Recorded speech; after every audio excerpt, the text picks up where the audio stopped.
Hello students, आज का हमारा टॉपिक है डेफिनेशन ऑफ फंडामेंटल यूनिट्स। जो हमारी मूल भौतिक राशियां होती हैं, जो 7 होती हैं, उनकी जो मात्रक होते हैं, उनकी परिभाषाएं एक एक करके इनको डिफाइन करेंगे। आप इनके नोट्स बना लीजिएगा। बाद में कभी कभी एग्जामिनेशन में कोई परिभाषा पूछी जाती है। हमारी पहली डेफिनेशन है 1 मीटर की। मीटर लंबाई का मात्रक होता है ऐसे पद्धति में। डेफिनेशन बताने से पहले एक दो बातें आपको जानना जरूरी है। आपसे अगर पूछे प्रकाश की निर्वात चाल कितनी होती है, speed of light in vacuum, तो 10th क्लास में आपने पढ़ा होगा, ये होती है 3 × 10⁸ मीटर पर सेकेंड। अगर इसे एक्यूरेट फिगर में देखें तो इसकी वैल्यू होती है 299,792,453 मीटर पर सेकेंड। बस ये जो नंबर है ये 9 अंकों का है। इसमें 9 डिजिट्स है, 1 2 3 4 5 6 7 8 9।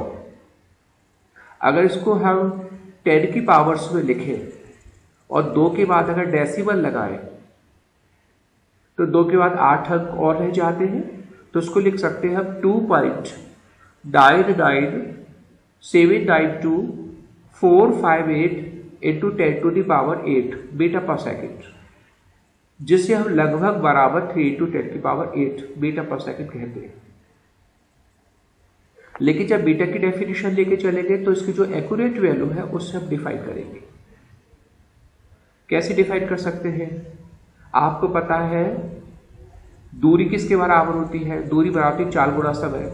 अगर चाल हम प्रकाश की चाल लेके चले निर्वात में जो भी है, और टाइम इंटरवल अगर हम प्रकाश की चाल का 1/, ले लें, जो भी प्रकाश की स्पीड होती है उसका 1/299,792,458 सेकंड का समय अंतराल लेके चले, तो इस समय अंतराल में उस प्रकाश के द्वारा जो दूरी तय की जाएगी उसे बोलेंगे 1 मीटर।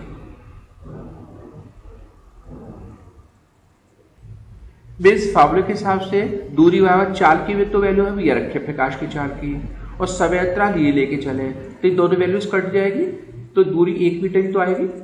तो डेफिनेशन हमारी ये बनती है। अब जरा डेफिनेशन को आप देखिएगा। 1 मीटर वह दूरी होती है जो प्रकाश द्वारा निर्वात में 1 सेकंड के 299,792,458 वे भाग में तय की जाती है। बस 1 सेकंड का इतना भाग वे जो भी प्रकाश डिस्टेंस कवर करता है वो कहलाता है 1 मीटर। तो डेफिनेशन होगी 1 मीटर की। अब हम डिफाइन करें 1 kilogram. Kilogram is the unit of the mass, द्रव्यमान का मात्रक होता है। इसको हम 2 तरह से डेफिनेशन दे सकते हैं।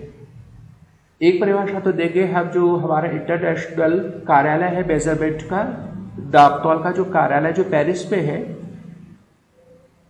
पेरिस के टिकट सेविरस एक स्थान है, वहां पर अंतरराष्ट्रीय मापतौल का कार्यालय बनाया गया है। उस कार्यालय में एक इरिडियम प्लेटिनम मिश्र धातु का एक बेलन रखा है। उस बेलन की जो लंबाई, उस बेलन का जो द्रव्यमान है वो 1 किलोग्राम माना गया। तो देखो डेफिनेशन, एक परिभाषा तो हम इस अंतरराष्ट्रीय मापतौल कार्यालय के हिसाब से देंगे। क्या डिफाइन कर सकते हैं? यो दे सकते हैं 1 किलोग्राम पेरिस के निकट सेविरस में स्थित अंतरराष्ट्रीय मापतौल कार्यालय में, अंतरराष्ट्रीय मापतौल ब्यूरो भी कह सकते हैं, उस ब्यूरो में रखे प्लेटिनम इरिडियम के एक विशेष बेलन का द्रव्यमान माना जाता है। तो इसकी डेफिनेशन सफिशिएंट है। तो it is the mass of that cylinder, उस बेलन का द्रव्यमान है जो उस इंटरनेशनल कार्यालय में रखा हुआ है। तो सिंपल से डेफिनेशन है। तो ये परिभाषा तो हो गई हमारे अंतर्राष्ट्रीय मापतौल कार्यालय के हिसाब से। हम इसको व्यवहार में यूं भी डिफाइन कर सकते हैं, अगर हम पानी लेके चले और पानी का टेम्परेचर लेके चले 4 डिग्री सेल्सियस, एक्चुअली इस टेम्परेचर पर पानी की जो डेंसिटी होती है, जो घनत्व होता है, वो सबसे ज़्यादा होता है, बैकग्राउंड डेंसिटी होती है। तो अगर पानी का टेम्परेचर 4 डिग्री सेंटीग्रेड लेके चले और पानी का अगर आयतन ले ले 1000.028 घन सेंटीमीटर, या राउंड फिगर में अगर हम ये नहीं लिखते हैं तो 1000 घन सेंटीमीटर भी कह सकते हैं, या 1000.28 घन सेंटीमीटर पानी लेके चले और उसको अगर हम पानी को तौले तो उसका द्रव्यमान होगा 1 किलोग्राम। तो ये व्यवहारिक परिभाषा हो गई। और एक डेफिनेशन होती है जिसे बोलते हैं एटॉमिक स्केल की परिभाषा, परमाणु स्केल पर परिभाषा।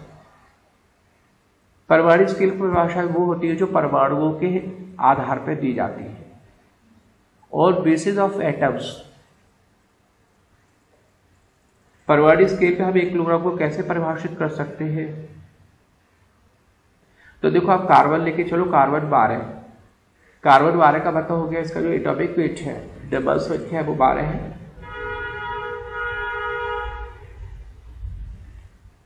अगर हम ये कार्बन 12 लेके चले और इसके परमाणु ले ले 5.0188, ये लिखे हुए हैं 5.0188 इंटू 10⁻25 परमाणु। तो इस C12 के इतने परमाणुओं का जो भी द्रव्यमान होगा वो 1 किलोग्राम माना जाएगा। मतलब C12 के इतने परमाणु कलेक्ट कर ले, इकट्ठे कर ले, उस सबको तौले। C12 से मतलब ये हो गया एक हमारा ऑर्डिनरी कार्बन होता है। वैसे कार्बन के और भी हमारे समस्थानिक हैं, एक C12 है, C13 है, C14 है, ये सब समस्थानिक होते हैं। इस सबके परमाणु क्रमांक 6 होते हैं, इस सबको समस्थानिक कहा जाता है। C12 हमारा एक सामान्य कार्बन माना जाता है। तो कार्बन C12 के अगर हम इतने परमाणु ले लें जो आपको अभी फिगर बताई, तो इस सभी परमाणु का जो टोटल मास होता है उसे कहते हैं 1 किलोग्राम। तो डेफिनेशन है ये 1 किलोग्राम की। फिर परिभाषा लेके चल रहे हैं 1 सेकंड। ऐसा ही पद्धति में समय का मात्रक सेकंड होता है।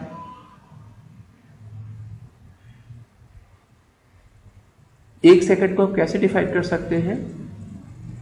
तो 1 सेकंड वह समय अंतराल होता है, वो टाइम इंटरवल होता है जिसमें सीजियम 133, अगर हम सीजियम लेके चले, ये 133 है, इसका परमाणु भार है सीजियम का, तो सीजियम 133 परमाणु द्वारा उत्सर्जित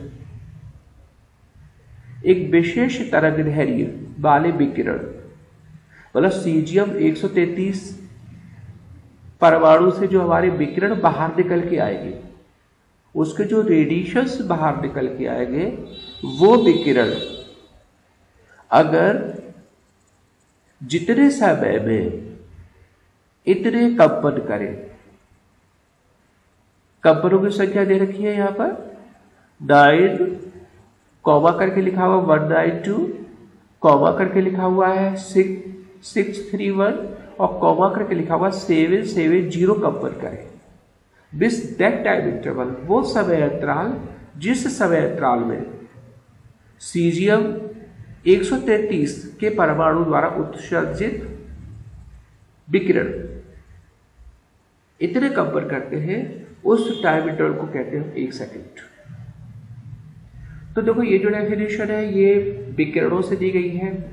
हमारे जो रेडिएशंस निकलेंगे सीजियम से, तो वो रेडिएशंस 1 सेकंड उस जिस टाइम इंटरवल में इतने वाइब्रेशन करेंगे, जितने कंपन करेंगे, जो काउंटिंग यहाँ पे लिखी हुई है, इतने कंपन करने में वो जितना समय लेंगे उससे हम बोलते हैं 1 सेकंड।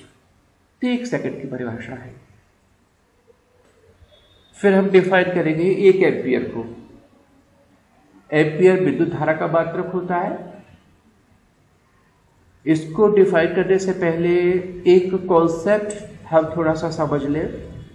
अगर हम 2 तार लेके चले, यहाँ फिगर में बना हुआ है, ये आप तार देख रहे हो, ये एक दूसरे के पैरेलल है, एक दूसरे के समानांतर है। और इन तारों को हम किसी दूरी पर लेके चले। यहाँ पे दूरी ली है 1 मीटर, परिभाषा देने के लिए।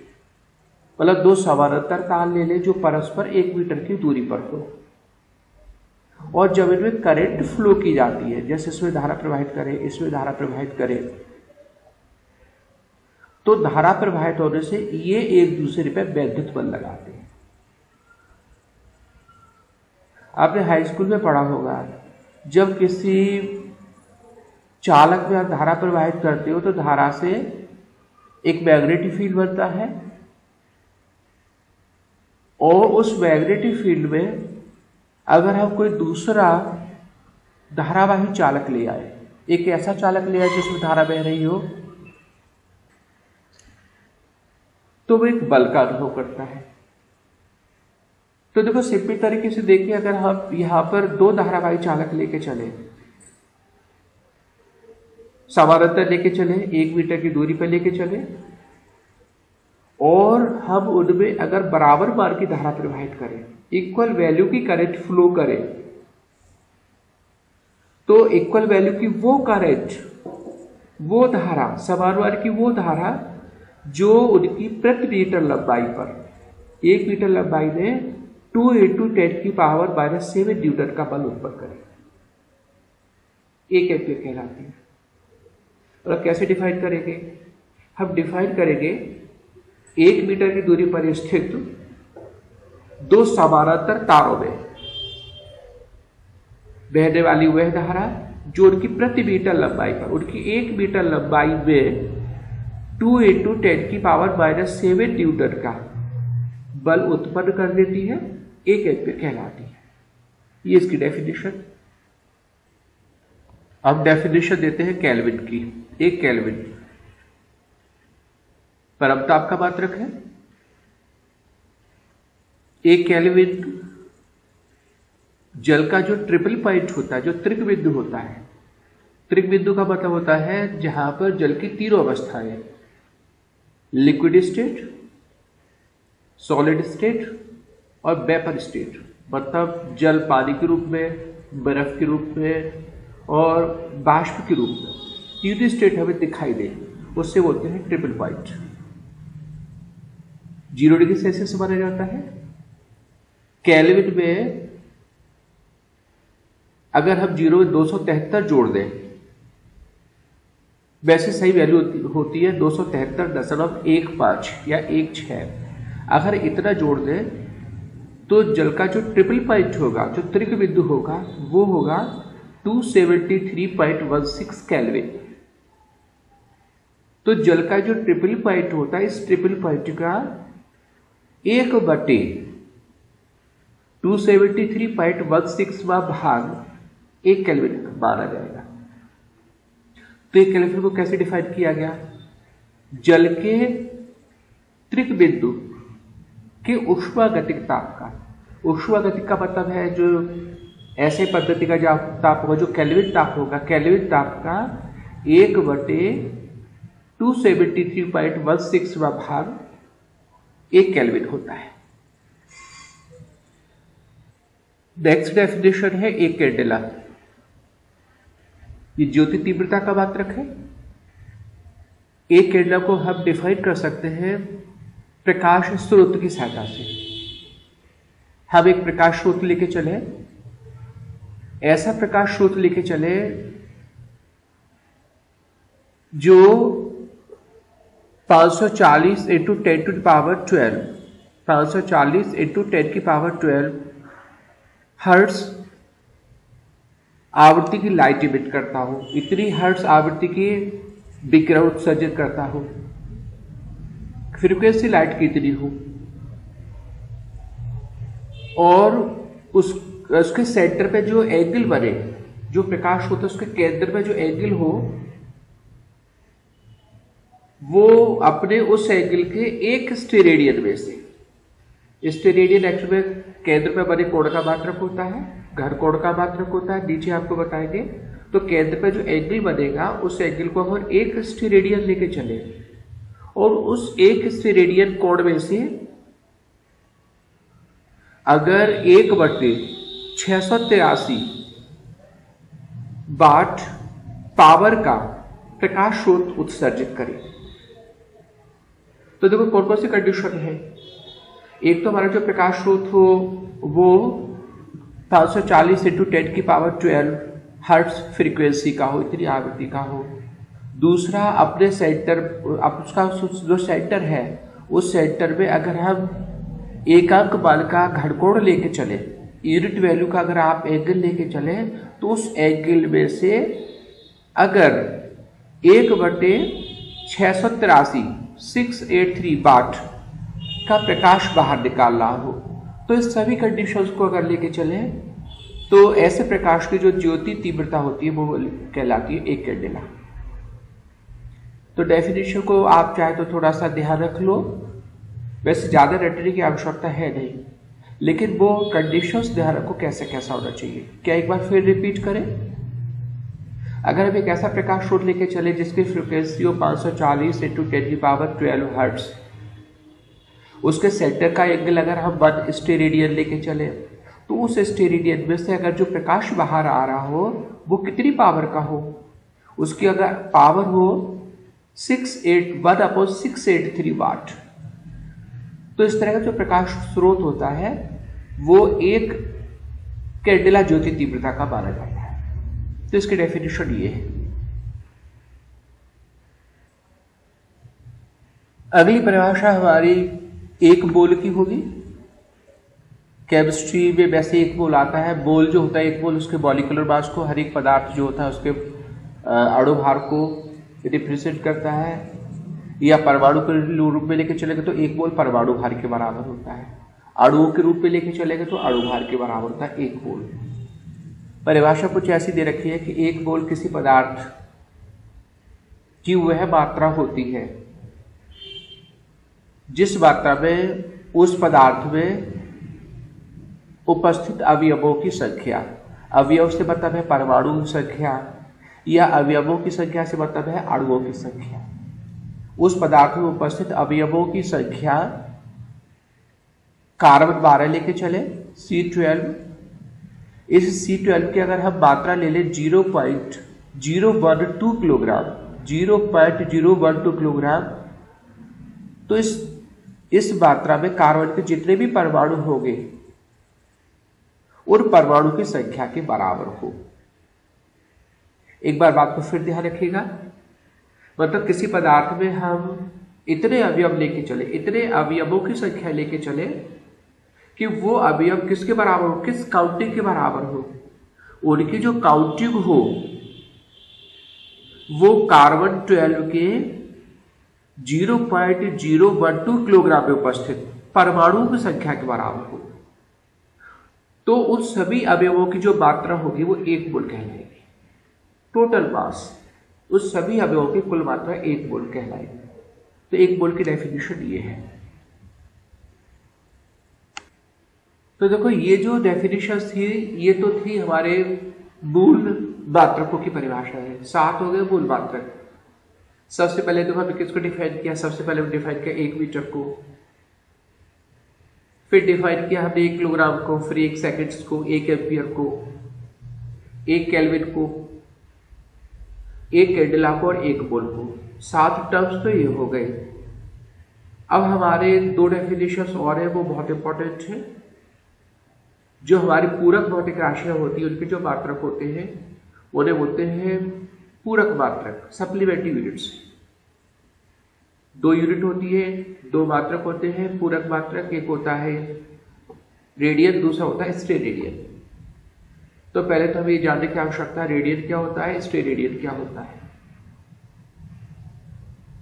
तो रेडियन होता है कोण का मात्रक और स्टेरेडियन होता है घनकोण का मात्रक। कोण से मतलब है, आपने देखो 10th क्लास में वो हाइट एंड डिस्टेंस के न्यूमेरिकल की होगी, सवाल की होगी, उसमें भी तो कोण आता है। यहां पर हम किसी वृत्त में केंद्र में बने कोण को लेके चले। तो देखो हम एक वृत्त लेके चले, उसका एक चाप ले लें, तो चाप जो होगा वो केंद्र पे कुछ कोण बनाएगा। ये अपने फिगर बना हुआ है, वृत्त बनाया हुआ है, इसमें चाप लिया डेल्टा एस लंबाई का, त्रिज्या आर है, सेंटर ओ पर एंगल है डेल्टा थीटा। इसको डेल्टा ही तो पढ़ोगे जो त्रिभुज की तरह होता है। तो फॉर्मूला होता है कोण बटा चाप बटे त्रिज्या, डेल्टा थीटा बराबर हो जाएगा delta S upon R, delta से चाप की लंबाई आर हो गई त्रिज्या। अगर चाप की लंबाई आर के बराबर हो, डेल्टा एस बराबर अगर आर हो, तो यहाँ पर जब आर रखोगे तो आर से आर कटेगा, तो डेल्टा थीटा का मान आएगा 1 रेडियन। मतलब कैसे डिफाइन करोगे आप इसको? आप डिफाइन कर सकते हैं 1 रेडियन वह कोण होता है जो किसी वृत्त के उस चाप द्वारा, किसी वृत्त के उस चाप द्वारा जिसकी लंबाई त्रिज्या के बराबर हो, केंद्र पर अंतरित किया जाता है। सिंपल सी डेफिनेशन दोबारा रिपीट करते हैं। 1 रेडियन वृत्त के केंद्र पर अंतरित वह कोण है जो उस वृत्त के उस चाप द्वारा जिसकी लंबाई वृत्त की त्रिज्या के बराबर है केंद्र पर अंतरित करता है। उस कोण को बोलते हैं हम 1 रेडियन। वृत्त अगर चाप छोटा होगा, त्रिज्या से छोटा होगा तो कम कोण बनाएगा, चाप त्रिज्या से बड़ा होगा तो 1 रेडियन से ज्यादा कोण बनाएगा। अगर चाप की लंबाई एग्जैक्टली त्रिज्या के बराबर है तो कॉमन फॉर्मूला कोण बराबर चाप बटे त्रिज्या है, और चाप और त्रिज्या बराबर तो कट के 1 ही तो आ जाएगा। तो उस समय जो डेल्टा थीटा होगा वो 1 रेडियन होगा। तो डेफिनेशन ही हो गई। फिर हमारा लास्ट है डेफिनेशन, वो है 1 स्टेरेडियन। स्टेरेडियन जो होता है ये घनकोण का मात्रक होता है। घनकोण कहां पर बनेगा हमने आपको प्रीवियस वीडियो में बताया है, फिर बता देते हैं। अगर हम एक गोला लेके चले, वृत्त नहीं लेना है, वृत्त तो हमारा एक सरफेस की फिगर होती है, गोला हमारी हाइट की फिगर होती है। अगर हम एक गोला लेके चले और गोले का एक भाग ले लें, आप फिगर में देख रहे हो हमने गोला लिया हुआ है, ऊपर ही शेड किया हुआ, डार्क शेड किया हुआ, इसका भाग ले लिया, तो ये भाग जो है वो गोले के केंद्र पे कुछ कोण बनाएगा। जो कोण बनाएगा उसे बोलते हैं घनकोण। इंग्लिश बोलते हैं solid angle. Solid angle, angle से पहले सॉलिड और लगा दें। फॉर्मूला क्या होगा? जैसे ऊपर वृत्त में कोण बना था चाप बटे त्रिज्या, यहां पे इसका फॉर्मूला होगा घनकोण का, इसे पढ़ेंगे डेल्टा ओमेगा। ओमेगा पढ़ेंगे, लिखा तो डब्लू है लेकिन इसे पढ़ेंगे ओमेगा। ओमेगा पढ़ते हैं तो फॉर्मूला होगा delta omega equal to delta A upon R square. Delta A का मतलब है जो हमने ये शेडेड पोर्शन लिया हुआ है, इसका जो भाग लिया हुआ उसका क्षेत्रफल, आर स्क्वायर हो जाएगा त्रिज्या का स्क्वायर। तो डेल्टा ओमेगा बराबर फॉर्मूला होगा delta A upon R square. अब अगर डेल्टा ए का मान जो हमने भाग लिया उसका क्षेत्रफल अगर आर स्क्वायर के बराबर हो, यदि डेल्टा ए बराबर आर स्क्वायर तो आर स्क्वायर से आर स्क्वायर कैंसिल हो जाएगा, तो डेल्टा ओमेगा बराबर आ जाएगा 1 एस आर। एस आर वाला स्टेरेडियन, स्टेरेडियन को शॉर्टकट में एस आर लिखे। तो क्या डेफिनेशन हो गई? परिभाषा बिल्कुल ऊपर की तरह हो गई। क्या परिभाषा होगी? किसी गोले का वह भाग, किसी गोले का वह भाग जिसका क्षेत्रफल वृत्त की त्रिज्या के बराबर, वृत्त की त्रिज्या के वर्ग के बराबर है। जिसका क्षेत्रफल किसके बराबर हो? वृत्त की त्रिज्या के वर्ग के बराबर हो, केंद्र पर जो कोण अंतरित करेगा उसे हम एक स्टेरेडियन कहते हैं। या यहाँ पे लिखी हुई है एक स्टेरेडियन क्या है? वह कोण है जो किसी गोले की त्रिज्या के वर्ग, गोले की त्रिज्या के वर्ग के बराबर के क्षेत्रफल, बराबर क्षेत्रफल वाले गोले के किसी पृष्ठ द्वारा, गोले के किसी भाग द्वारा गोले के केंद्र पर अंतरित किया जाता है। तो ये सब वो डेफिनेशंस थे, ये वो सब परिभाषा है जिन्हें हमें ध्यान रखने की आवश्यकता है। एकदम रटना नहीं है, बहुत ज्यादा रटने की आवश्यकता नहीं है, बस थोड़ा सा ध्यान रखिएगा बेसिकली लेकिन आगे चलकर कुछ ऐसी डेफिनेशंस आएगी जो बहुत इंपॉर्टेंट होगी, वो ज़्यादा काम की होगी, ये भी बेटर है। Now thanks a lot for the vision.